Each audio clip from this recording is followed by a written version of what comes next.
Sagung para ingkang sami rawuh kakung miwah putri usandungat wahyaning Purwa siraman jamasipun calon pengantin putri kanyata ingkang hamoga tumadah wonten ngarsanipun Gusti ingkang hakarya loka nyuwun berkah pangestu anggenipun siram jamas keng putra Nirbaya kalis ing Rubeda mlebetipun ketawang tumadah.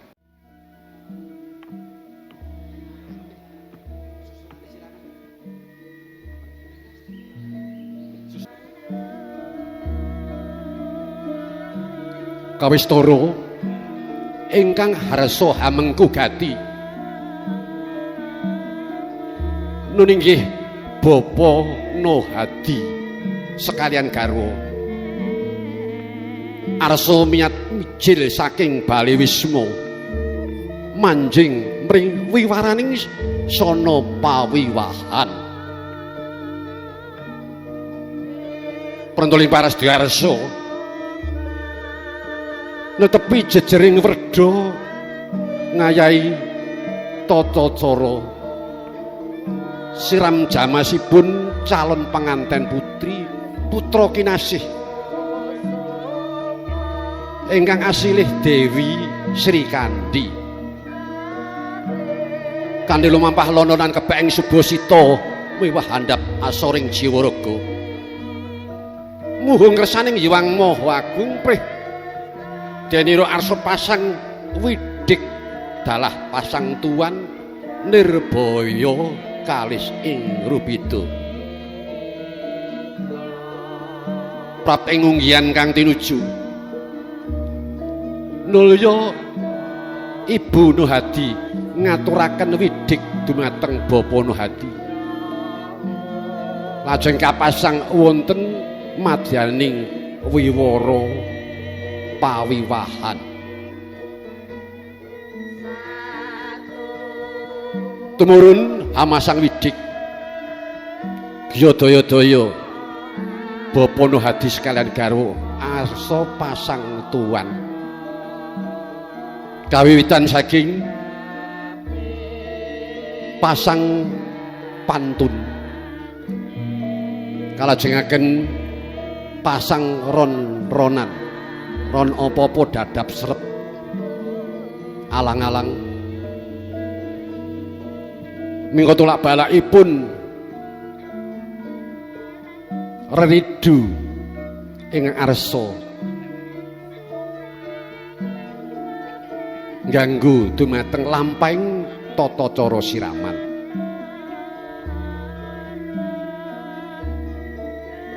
purna dera pasang tuan Gyadaya-daya Bapa Nohadi hambuka longsonging pisang samono wis binuka longsonging pisang ingkang mengku werdi mugi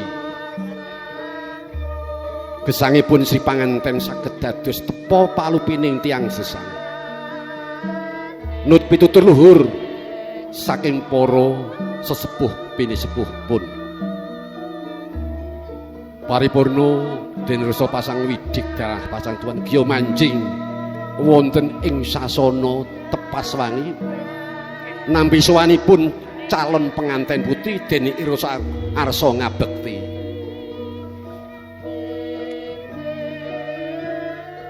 menika candranipun pasang tuan lajeng mangke wonten pangabekten ugi wonten candranipun piyambak dados saben adegan menika wonten candranipun.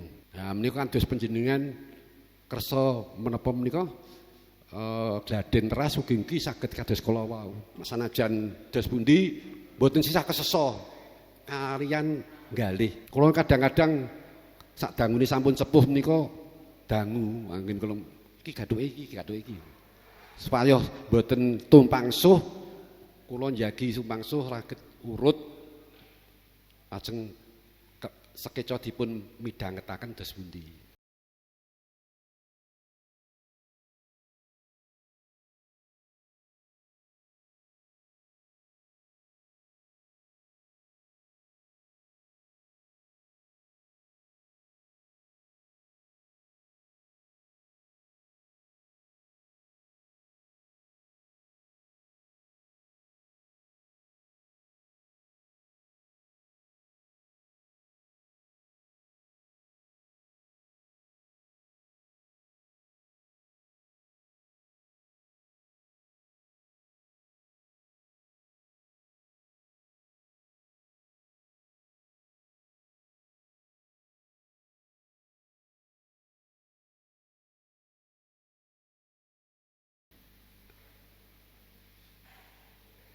Lajeng menika wau nganu nggih Mas. Namung dugi siram ya, Mas Jandi. Wes. Panggih. Widodaren kala wau sampun kula aturaken. Lampeng tata-tata widodaren. Lajeng wiridinipun widodaren. Pambuka praptanipun calon pengantin miwah pangiring pasrah tampi. Lajeng unjukan toya wening. Lah menika wonten paraga malih kula nyuwun setunggal calon pengantin kakung. Nggih, sinten calon pengantin kakung ingkang dados monggo Bapak lajeng pasrah tampi sanajan menika dereng ngagem ngendikan pasrah tampi tiyang kalih bapak kaliyan bapak. Mangke ngendikanipun kapanat acaran. Monggo. Pasrah tampi. Monggo Pak, sami majeng, sampun majeng. Ingkang dados napa panten kakung. Kaliyan tiyang sepuhipun. Lajeng ingkang dados nek panganten putri wonten lebet tok menika.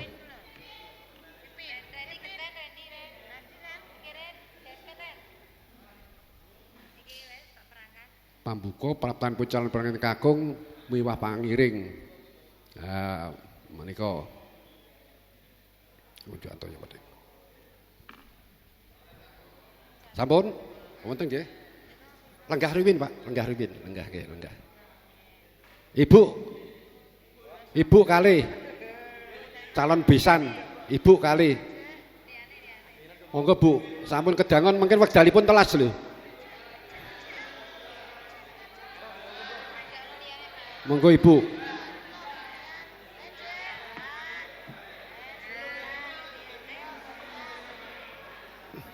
Monggo Ibu tunggal malih nggih. Nggih. Lajeng semanten kakung. Sampun. Sampun. Kemanten kakung dereng wonten kemanten kakung. Panjenengan iki ayo ah.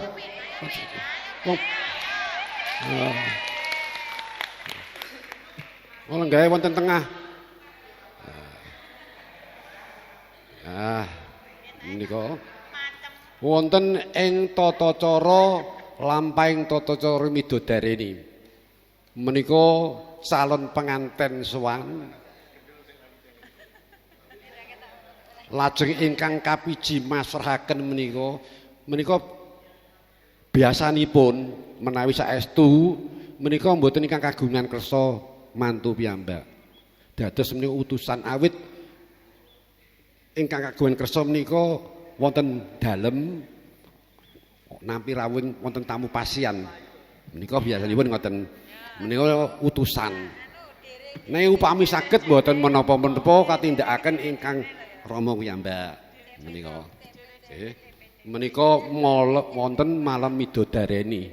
Saderengipun binjing-injing ijab kabul. Menika namanipun malam midodareni ugi wonten ingkang mastani lek-lekan pasien. Nggih napa mboten? Nah, melekan menika. Niku sakjanipun kagem malam midodareni. Lek-lekan pasien menika. Kawitan saking pasrah tampi. Pasrah tampi ingkang masrahaken liripun ingkang masrahaken menika mratelaken ngendikan bilih ing binjing-injing tabuh pinten dipun sebataken tabuh 9 upami calon pengantin kakung siaga kadhopaken ingkang asma menika nggih calon pengantin kakung ingkang aseslih Bagus Harjuna upami putra kakungipun bapa siaga ing gati samedya ing diri ingkang badhe kawisuda krama utawi kadhawuhaken kan putra panjenengan ingkang aseslih sinten menika menapa pokokipun wonten menika aturipun. Nah, Sasampunipun niku namung kula pundhut dudutanipun. Dados mboten jangkep. Upami kok sepisan meniku salam, uluk salam niku mesti wajib gitu. Lajeng ngunjukaken puja puji syukur ngarsani Gusti ingkang murbing dumadi ngaturaken salam taklimipun ingkang ngutus panjenengan. Ngaturaken salam taklim, salam kawilujengan katur dumateng Bapa Setya Hadi sekalian garwa sumrambah para putra putri. Nah menika lajeng wigatos sing sedya sowan kula kapiji anyuwanaken calon penganten kakung ingkang kekasih atau ingkang kekasih menawi kakung menawi kekasih menawi putri asesilih Bagus Abimanyu bilih ing binjing sampun sawigung diri samekta ing gati inggenipun badhe kadhaupaken kalian putra putri panjenengan ingkang asesilih Nimasayu pramila ing salajengipun binjing kula sumanggaaken nut satataning adat agami lan pranatanipun nagari. Menika intinipun wonten menika. Wonten widodaren menika. Sasampunipun lung tinampi lajeng menapa menika Pak calon pengantin kakung dipun paringi unjukan turya wening. Mboten banyu putih nggih. Toya wening. Dadi mboten banyu putih susu. Toya wening. Nggih napa mboten? Kasunyatanipun ngaten gitu. Wah nek kon muni nggih kompak nek susu e. Dados toya pethak. Menika mboten toya pethak, toya wening. Awit menika mengku werdi samubarang pakarti ingkang ngarsa linambaran weninging panggalih. Mewah meneping kalbu ingkang arsa tinemu hayu hayem hangayomi. Wonten werdinipun mila toya wening mboten banyu pethak.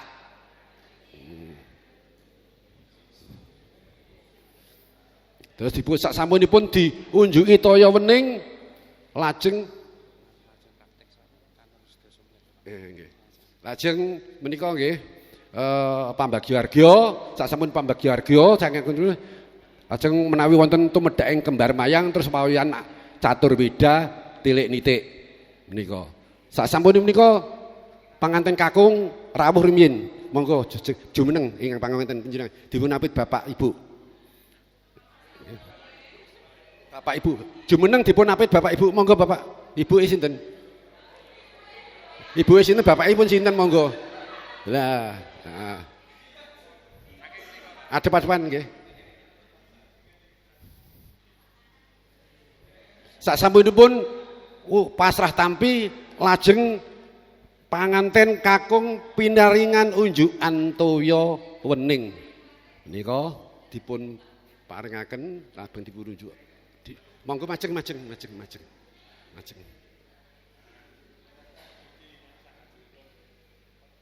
Nggih, monggo lajeng dipun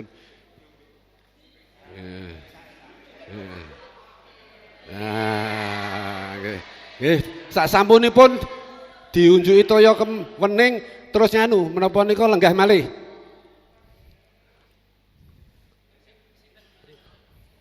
Nggih, saya nggih.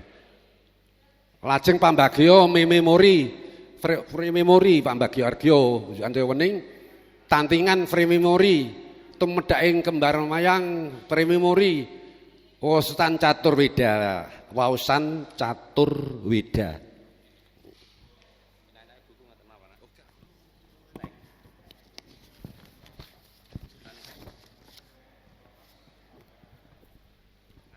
nganten kakung jumeneng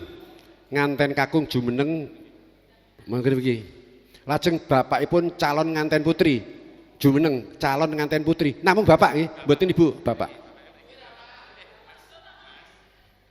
ya mriki majeng aben-aben menika mangke dipun waos sasampunipun cara menika rampung sedaya menika catur weda nggih namanipun catur weda panjenengan waos wonten sak ngajengipun nganten kakung majeng sithik menika wewarah Mejang ngoten lho panjenengan istilahé nek cara Jawane mejang. Nah, ngandani. Catur Weda. Kapisan jejaring wong priya lamun wis hamengku wanita ing tandang tanduk kudu wis bener. Beda nalikane isih Jaka. Kapindho jroning batin padha atur pakurmatan lan bekti marang mara tuwa kaya dene wong tuane dhewe. Awit kang padha mangun bebesanan pangrengkuhe marang mantu uga tan abeda kaya dene anake dhewe.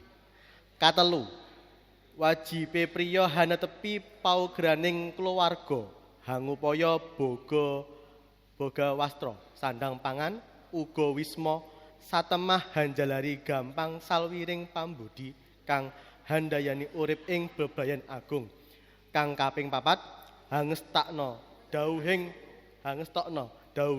Pangeran kang Maha Kuwasa lan singkirana wewalaring larangan Gusti ingkang murbeng dumadi lumantar wewarahing agama minangka piyandel kang den anut dimen tentrem lan ayang ingkang pinanggih.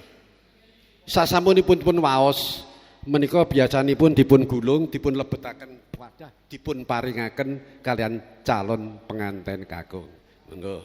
Ini gandhe wonten wadahe mun binaturaken kemawon lajeng jawat asta. Jawat salaman. Nah, sampun lenggah. Nah, menika namanipun Catur Weda. Catur Weda utawi Weda. Menika wewarah sekawan, catur sekawan, Weda menika wewarah ing bab-baban mangun bali wisma. Menurut donga sasampunipun waosan Catur Weda lajeng tilik nitik wau sampun kula aturaken. Bilih tilik nitik menika mirungganipun utawi mliginipun ibu-ibu saged mriksani calon penganten putri wonten ing tepaswani utawi kamar penganten. Nggih. Ya terus wonten mriku kadang-kadang ibu sami salaman, lajeng wonten foto sesarengan menika wonten kamar penganten menika. Dene bapak-bapak cekap wonten njawi kalih ngrahapi atur pisungsung unjukan pindhahar saking ingkang hamengku gati. Nah menika Catur Weda sampun panjenengan bedonga tilik nitik sampun nggih. Lajeng saderengipun sampun tilik nitik lajeng wonten panjurung donga dipun dongani amrih tumapak ing titi laksana menika ngantos purna lumampah gancar miwah lancar nirbaya ngantos kundur panjenengan wonten dalem panjenengan sowang-sowang. Sasampunipun menika sumene dahar kembul dahar menika wis mastani kembul menika sesarengan. Dahar sesarengan namanipun dahar kembul. Nek dahar kembul Buhojana Handrawina dahar kembul pesta. Dahar kembul Bujana Handrawina niku pesta. Nek namung dahar kembul tegesipun dahar sesarengan. Ini dahar kembul. Monggo sami dahar kembul dahar sesarengan.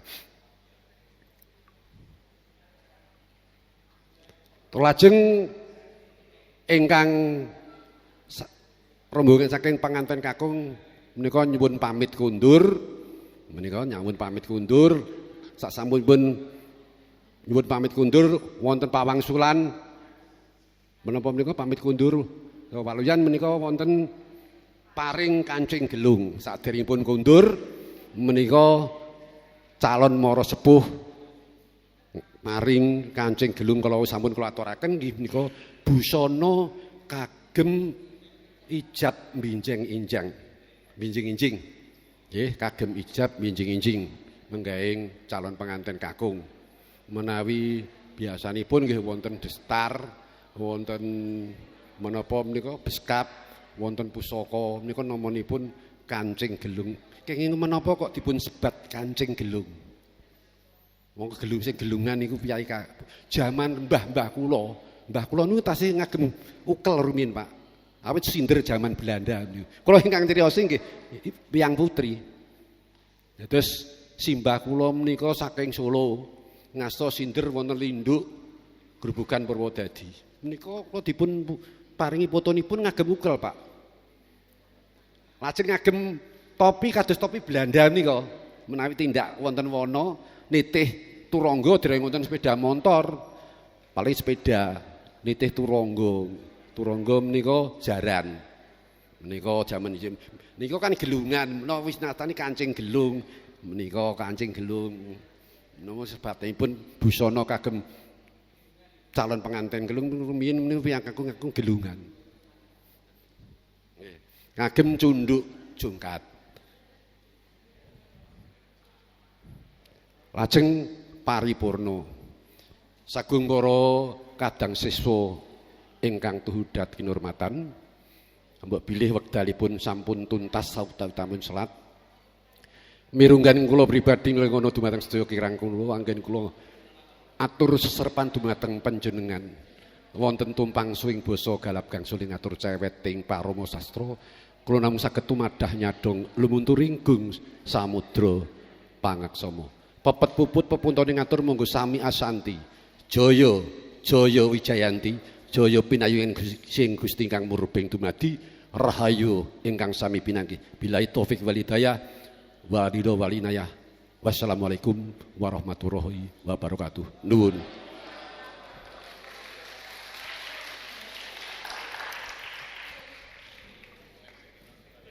Monggo lenggah malih. Nggih. Ingkang kula remeni napa nika? Mas mantenipun kayak Michael Jackson nih. Saya. Ngaten nggih. Menika sampun dumugi titipurna, kula ugi ingkang nderekaken nglantaraken tata cara menika. Ugi nglenggana saking sekateng kalepatan kula. Nggih, ingkang baken ngenut adat lupiya pakulinan permadani menika pawiyatanipun beneh beda kalian sanesipun mesti dipun pungkasi mawi pandonga. Namung kula badhe napa ngaturi sekedhik kala wau awit anggenipun mundhut pirsa, nyuwun pirsa oleh takon niku tenanan Pagas Rikma Sinom Nirmala menika ingkang nindakaken Bapak Ibu ning diwarai kalian juru sumbaga menika ngrumini umi-umi paring sumbaga. Lajeng Bapak dipun warai. Kiwa digunting sithik, tengen digunting sithik, mburi sithik, dilebokke mangkok. Mangke badhe dipun tanem. Nah nika nggih, terus menika Pagas Rikma. Iki kalau wonten catur weda, menika basa Jawa ingkang rumiyin nggih catur weda menika rehning sampun wonten seminar-seminar enggal. Menika panjenengan monggo ngginakaken logat catur weda. Nah nggih. Kadidine napa menika? Napa Mbah? Serat mboten serat Wedatama ning serat Wedatama. Ngoten nggih, catur weda. Catur weda niki catur papat, weda pitutur ana papat sangkan apa? Paraning bekti wonten sekawan, setunggal kedah bekti wonten ngarsa dalem Gusti. Bekti ingkang kalih minangka warga negara wonten negara nganut tatananipun. Ingkang ketiga bekti dhateng Rama Ibu, ingkang sekawan bekti dhateng garwa lan putra wayahipun. Ning sampun dipun serat dipun racik mawi basa kraton kala wau. Intinipun nika sasaran tempat berbakti itu ada 4. Grid. Nika nggih nika pitutur ing malam widodari. Sajengipun wonten sekedhik malih nggih menika waluyan. Nggih kalawan nggih pamit waluyan. Waluyan nggih wangsulan. Ngaturaken napa nika nanggapi anggenipun pamit supados waluya. Nggih, tebih saking pringgo bayang ning marga slamet widodo kalih ing sambi kala.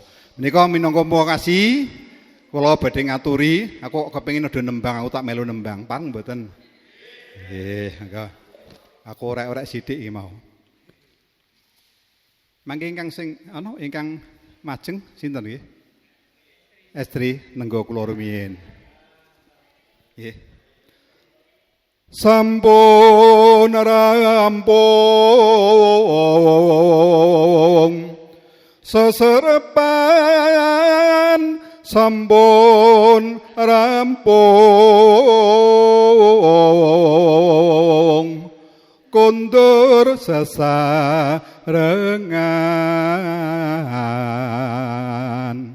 monggo ingkang hamungkasi murih berkah monggo samya handedonga keplok. Monggo sinten ingkang badhe mungkasi? Nika sekar napa? Pangkur napa-napa? Napa Gonto Mastuti? Pocong, pinter pocong. Sae sekar pocong. Muridé sapa? Muridé Mbah Ano. Monggo ingkang mungkasi sinten? Monggo nggih.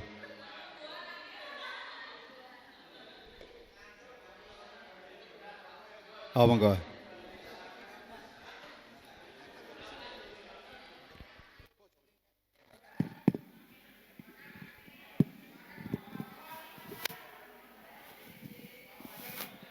Kepareng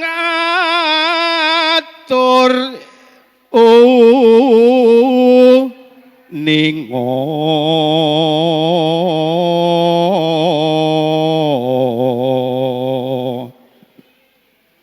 kadang siswa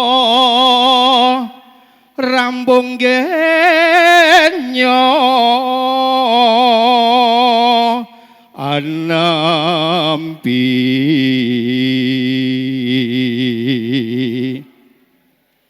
sakunging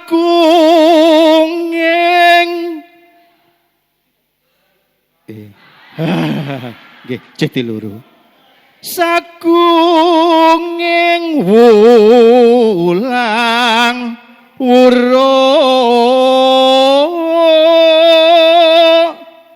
wawarah Rama Dwija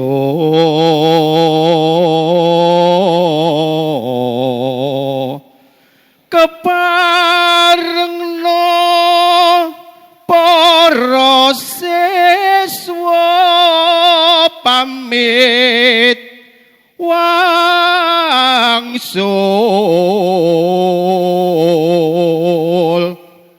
wangsulaning papan nira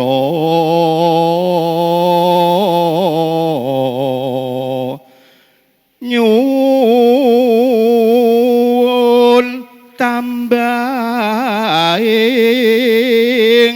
pamuji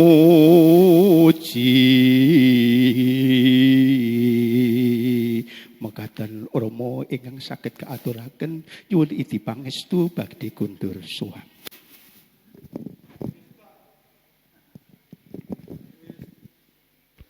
Wis dak tampa aturira pancen tetes lan tan cicir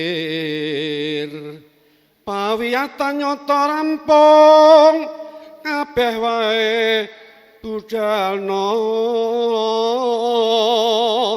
bali mulih mring siswane kang nuju tan ana sagung rubeda alangan samargi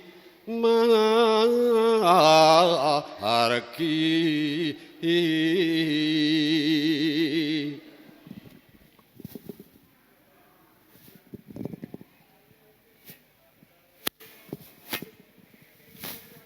Assalamualaikum warahmatullahi wabarakatuh. Saderengipun kundur nyenyuwun marang Gusti ingkang murbeng dumadi, mugi-mugi pinaringana slamet wilujeng. Para siswa kula aturi jumeneng. Kangge mawurkani nyenyuwun marang Gusti ingkang murbeng dumadi kanthi kedadean ingkang sampun.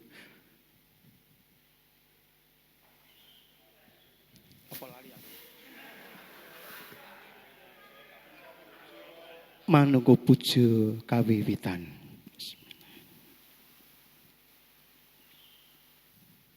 Mangke puja purna. Saking kula mbok menawi wonten kalepatanipun nyuwun pangapunten. Akhirus salam wabillahi taufiq wal hidayah. Wassalamualaikum warahmatullahi wabarakatuh. Jebule detik wel-welan cahe ora lumrah. Nun sewu keparengna lenggah sawetawis. Badhe kula aturi babab ingkang magebokan. Nuwun sewu menika panjenengan ingkang motokopi Mas Priyono sampun dipun asta mangke supados dipun paringaken ingkang kirang. Sampun mangke saged dipun dum mbok bilih ingkang motokopi krentu mangke dipun tambahi. Ngoten nggih. Terus sing Jawa wonten nggih mboten napa-napa. Monggo namung mekaten kaping kalihipun iki wis sasi kalih aja lali SPP-ne. Tak elingno ben jenengan mangken mboten bingung-bingung sampean Kakang. Nggih, sampun kula ngertos wau kula tingali wau sampun. Nika mung dapur atur pemut dhateng panjenengan, sale awake dhewe iki sok saben mangke mbedaken anak ditunda-tunda iman-iman kados rumiyin nggih wonten jebulan aku kok kudu bayar semene ngoten nate wonten. Ndak pengalaman iki tak atur jenengan. Ngaten mangke insyaallah saged pinanggih malih dinten Ahad. Sinten mangke dipun dawuhi ingkang badhe atur palpuran mangke mbok bilih ngersakaken tembang apik-apik iki wah aku bangga sekali bombong kok pinter tembang mangke saged mendhet ingkang sampun kula aturaken sing gampang pocong wonten nggih asmara dana sampun wonten nggih sing dereng saged mbah kula saged gambo tak gawekno gambo dereng ayo sinau nek sing durung nyinau somben kan ketemu.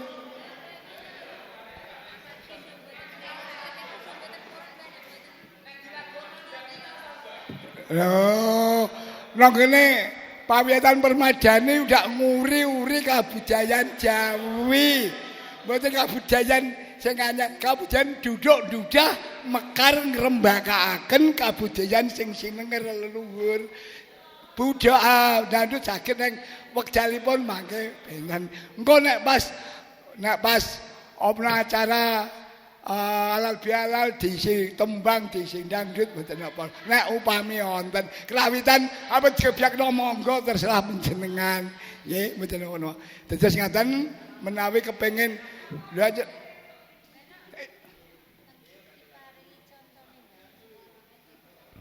oh nggih, iki aku ndek anakku lanang iki. Iki wis kok asmara ndono ndak wis? 2. Wis. Ya wis ngono gampang. Engko wis. Nggih. Sinten benjing Yoga sinten soalnya kok tak gawene gambu sapa sapa? Yoga kok tak gawene cilik iso nek gambu. Siap. Wah.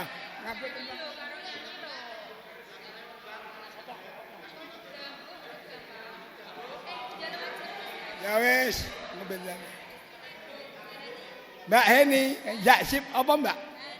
Mbak Heni apa? Gambo? Nembang apa anu apa? Oh, mboten napa-napa. Upama badhe matur kaliyan anu nggih. Saged. Ora salah. Sinau ora mboten ora tak biji. Di biji besok nek wis pol-polan ujian. Sampun wonten ngaten nggih. Dipun dum wis didum. Kertas-kertas. Nggih matur nuwun makaten saged kondur wonten dalemipun suwang-suwang. Billahi taufik wal hidayah. Wassalamualaikum warahmatullahi wabarakatuh.